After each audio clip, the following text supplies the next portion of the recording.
കഴിഞ്ഞ ദിവസങ്ങളിൽ മിഡിൽ ഈസ്റ്റിൽ, അതായത് പ്രധാനമായിട്ടും ഇറാൻ, അതുപോലെ തന്നെ ഇസ്രയേൽ, പലസ്തീൻ തുടങ്ങിയ രാജ്യങ്ങൾ, അതുപോലെ തന്നെ ലെബനൻ തുടങ്ങിയ രാജ്യങ്ങളിലുള്ള പ്രധാനപ്പെട്ട വാർത്തകളാണ് ഇവിടെ പറയുന്നത്. ആദ്യം തന്നെ ഗസയിൽ നിന്നുള്ള വാർത്തയാണ്. വളരെയധികം സങ്കടകരമായൊരു വാർത്ത തന്നെയാണ് ഗസയിൽ നിന്ന് വരുന്നത്.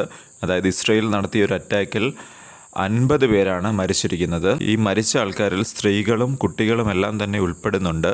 ഏറ്റവും പ്രധാനപ്പെട്ട കാര്യം എന്തെന്ന് വെച്ച് കഴിഞ്ഞാൽ, ഇതൊരു സേഫ് സോണിലുള്ളൊരു സ്ഥലമാണ്. ആ ഒരു സ്ഥലത്തേക്കാണ് ഇപ്പോൾ ഈ ഇസ്രയേലിൻ്റെ ഒരു അറ്റാക്ക് വന്നിരിക്കുന്നത്. അതായത് ഇസ്രയേൽ തന്നെ പറയുന്നു ഇതൊരു സേഫ് സോണാണ് എന്ന് പറഞ്ഞു വെച്ചിരിക്കുന്ന ഒരു സ്ഥലത്താണ് ഇപ്പോൾ അറ്റാക്ക് വന്നിരിക്കുന്നത്. അതായത് അൽ മവാസിയിലെ കൂടാരങ്ങളിലേക്കാണ് ഇസ്രയേൽ സേന ഇപ്പോൾ അറ്റാക്ക് നടത്തിയിരിക്കുന്നത്. ഇതോടുകൂടി ഈ ഒരു യുദ്ധത്തിൽ മരിച്ച ജനങ്ങളുടെ എണ്ണം എന്ന് പറയുന്നത് 45,885 പേർ ഈ ഒരു യുദ്ധത്തിൽ മരിച്ചിട്ടുണ്ട്. നിരവധി പേർക്ക് പരിക്കും സംഭവിച്ചിട്ടുണ്ട്. ആ ഒരു സംഖ്യയും വളരെയധികം വലുതാണ്. ഏകദേശം 1,09,000 പേരാണ് ഈ ഒരു യുദ്ധത്തിൽ പരിക്ക് പറ്റിയത്.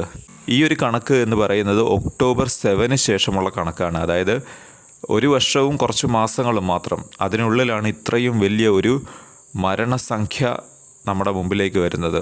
ഒരു പേര് ഞാനിവിടെ പറയാവേ. അതായത് അഹമ്മദ് അൽ ഫറ എന്നാണ് ഇദ്ദേഹത്തിൻ്റെ പേര്. അതായത് ചിൽഡ്രൻസ് വാർഡിൻ്റെ ഡയറക്ടറാണ് അദ്ദേഹം ഒരു വാർത്താ ഏജൻസിയോട് പറയുന്നൊരു കാര്യമാണ്. അതായത് ഒരു കൂടാരത്തിൽ അഭയം പ്രാപിച്ച 5 കുട്ടികളാണ് ഇസ്രയേലിൻ്റെ അറ്റാക്കിൽ മരിച്ചിരിക്കുന്നതെന്നാണ്.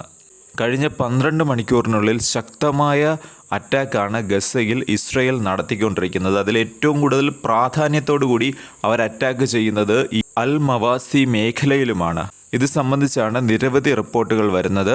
അടുത്ത 24 മണിക്കൂറിനുള്ളിൽ ഇന്ധനം തീർന്നു പോകുമെന്ന് പറഞ്ഞുകൊണ്ട് ഖാൻ യൂനിസിലെ ഒരു ഹോസ്പിറ്റലും വന്നിട്ടുണ്ട്. അതായത് ആലോചിക്കണം, അവിടെ നിരവധി രോഗികളുണ്ട്, നിരവധി കുട്ടികളുണ്ട്, അതുപോലെ തന്നെ നിരവധി വൃദ്ധരായ ആൾക്കാരെല്ലാം ചികിത്സയ്ക്കായിട്ട് സമീപിക്കുന്ന ഒരു ഹോസ്പിറ്റലാണത്.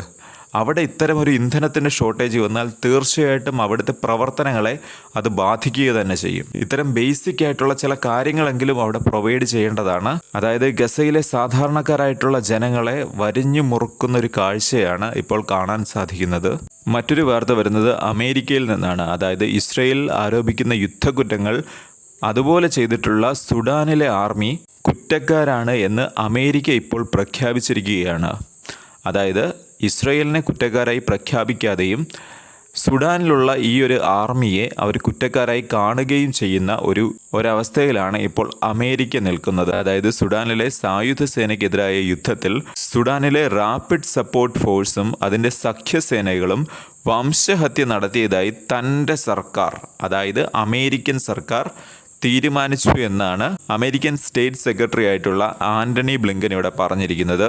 ചുരുക്കി പറഞ്ഞു കഴിഞ്ഞാൽ, ഇത്തരം പ്രവർത്തികൾ ചെയ്യുന്ന ഇസ്രയേലിന് അമേരിക്ക എല്ലാവിധ സഹായങ്ങൾ നൽകുകയും ചെയ്യും. അതേ പ്രവർത്തികൾ ചെയ്യുന്ന മറ്റൊരു സംഘടനയെ കുറ്റക്കാരായി കാണുകയും ചെയ്യുന്നു.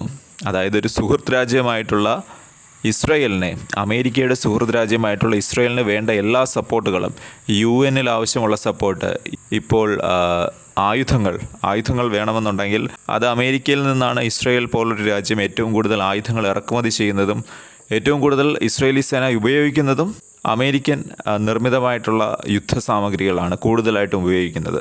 ഒരേ കാര്യങ്ങൾ ചെയ്യുന്ന 2 രാജ്യങ്ങളെ വേർതിരിച്ച് കാണുക എന്ന രീതിയിലാണ് വിമർശനങ്ങൾ ഉയരുന്നത്. പക്ഷേ ഈ സുഡാൻ എന്ന് പറയുന്ന രാജ്യത്ത് നടക്കുന്ന ഈ ഒരു കുറ്റകൃത്യം തീർച്ചയായിട്ടും അത് വളരെയധികം ദയനീയമായിട്ടുള്ള കാഴ്ചകൾ തന്നെയാണ് സുഡാനിൽ നിന്ന് വരുന്നത്.